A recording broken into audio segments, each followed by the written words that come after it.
Japan head coach Eddie Jones has once again expressed his admiration for Rassie Erasmus, calling the Springboks mastermind a rugby guru, while revealing aspects of Erasmus' coaching methods that even he, with decades of experience at the highest level, found challenging. Jones' reflections not only underscore Erasmus' brilliance, but also provide a rare insight into how one of the most decorated rugby minds in the modern game structures his teams and innovates in preparation for elite competition. Jones is no stranger to South African rugby. In 2007, he served as a technical advisor for the Springboks, a period culminating in South Africa's World Cup triumph in France.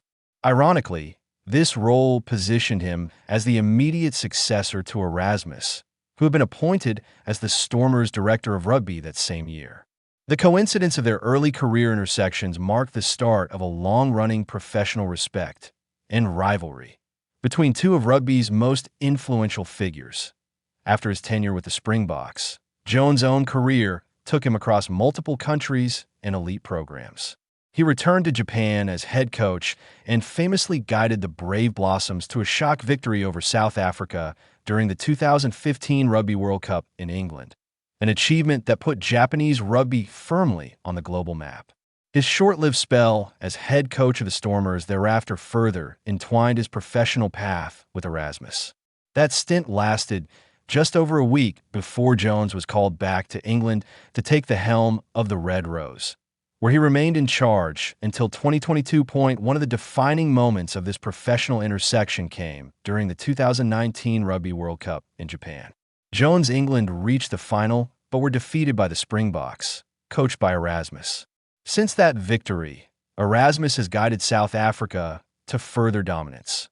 A 2-1 series victory over the British and Irish Lions in 2021, back-to-back rugby championship wins in 2024 and 2025, and another World Cup triumph in France in 2023.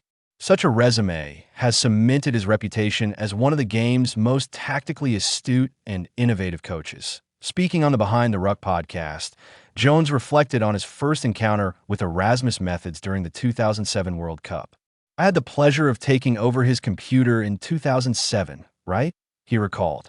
"He was the technical advisor, and then he went and joined the Stormers. I was there for just over a week helping out, and then they offered me the position because I was in between going to Saracens. I've never seen such detailed information." Jones continued, emphasizing Erasmus' meticulous approach. "He loves rugby. He's a rugby guru. He's prepared to back his ideas and is always looking for something new." Jones said, "He does the homework. That's what makes him different. He'll innovate, try new methods, and sometimes it's a bit uncomfortable to go against, even if you're an experienced coach like me."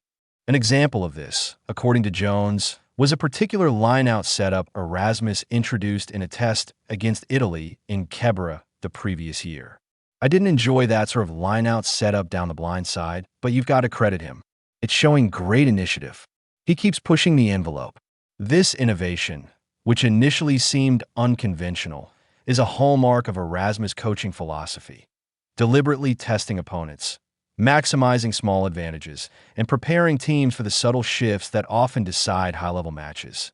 Jones explained that Erasmus' thinking often includes such seemingly minor but strategically significant plays. You go into a game against Italy knowing you're expected to win. So, first scrum, let's go after them. He executes deliberate 5-meter kickoffs. This used to happen 30 years ago in the French league. Montpellier always kicked first to their advantage, then attacked immediately. Erasmus is doing the same, but with modern precision. The level of planning, attention to detail, and ability to innovate is what sets Erasmus apart, according to Jones. But it's not just technical innovation. It's also player management and selection where Erasmus truly excels. "I think he's a really clever, good coach," Jones explained. "But his greatest attribute is his selection skill. Better than anyone, he knows the players he has, what they can deliver, and how to position them in a way that maximizes results. He uses data well, sure, but it's his management and intuition with players that sets him apart." This recognition from Jones comes from his decades of experience in elite rugby. With Japan, England, and his ongoing work in global rugby, Jones has encountered some of the sport's most talented coaches and players. Yet even he acknowledges that Erasmus' combination of tactical innovation, meticulous preparation, and psychological management of players is exceptional. He keeps everyone on their toes. He makes them compete, keeps them motivated, and never lets the intensity drop. That's why South Africa has stayed at the top for so long. Jones added, Erasmus' focus on player competition is also a subtle but crucial factor in his team's sustained success. Jones described how the South African system keeps players hungry, even those at the peak of their careers. Faf de Klerk is a prime example.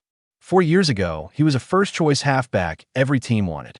Now he's competing for his position, and the system ensures he never coasts. That hunger, that need to prove yourself every game, is something Rassie has instilled across the squad. It's brilliant coaching. Jones also highlighted that this attention to detail is not just about game tactics, but about broader preparation for tournaments like the Rugby World Cup.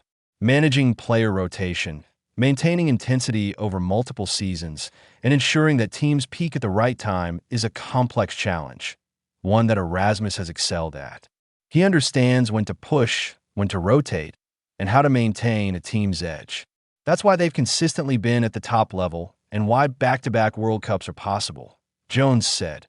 While praising Erasmus, Jones didn't shy away from pointing out the challenges such innovation can pose to opponents. Sometimes, it's hard to read what he's doing until it's in front of you. That lineout, those subtle kicks, the timing of the drives, they're all planned and they're calculated. You have to respect the detail because it's often the difference between winning and losing. Jones' reflections serve as both a recognition of Erasmus' genius and a lesson in modern rugby coaching. The emphasis on preparation, innovation, selection, and player management illustrates why Erasmus remains at the forefront of the sport, even as the game evolves rapidly. Coaches, analysts, and players alike can study his methods as a blueprint for building elite teams capable of sustained success on the world stage. The admiration is mutual in some ways, as Jones himself has faced similar challenges throughout his career, introducing innovation, managing egos, and preparing teams for pressure situations.